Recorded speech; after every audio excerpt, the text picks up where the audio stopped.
I just arrived at work as the hospital's lead sonographer and was looking at the patient's schedule for the day when my boss told me to go immediately to the OR. The surgeon was requesting ultrasound guidance.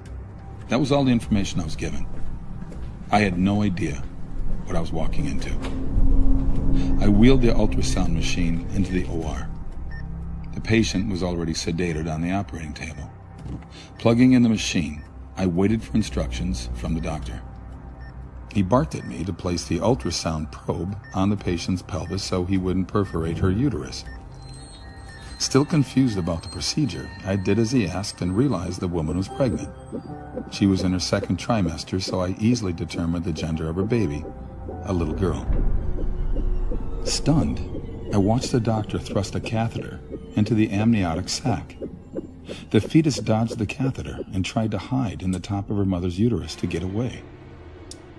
In horror, I watched as he inserted a forceps clamp and grabbed her tiny leg.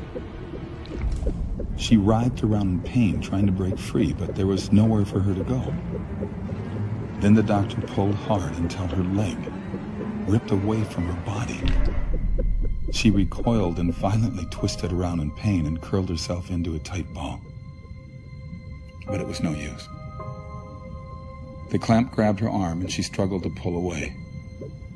Her movements weakened now because she was dying. He pulled her arm off of her body. My vision blurred. My eyes filled with tears. The child again curled herself into a tight ball, but again, the device grabbed her other leg and it was ripped from her body. By now, her heartbeat had slowed significantly, but she was still alive. The clamp grabbed her last limb and ripped it off. She wiggled and squirmed around, and then her heart finally stopped beating. I announced that there was no more cardiac activity. The nurse and scrub tech in the room gasped, realizing for the first time that this was happening to a fetus that was still alive. The remaining body parts, the head and torso, were removed. Placenta was removed, and a final look with ultrasound revealed all products of conception were removed. I was told I could leave the room. Up until that moment, I had been frozen. I silently removed the ultrasound machine from the operating room, went directly to the locker room, and threw up.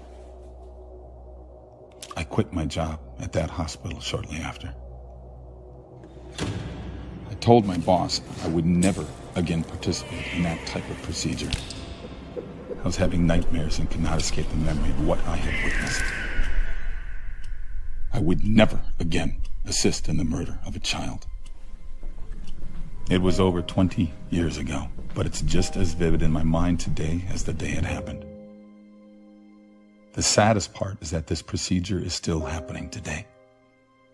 People have no idea we are murdering babies in this way. They think it isn't a person, that it's just a mass of tissue.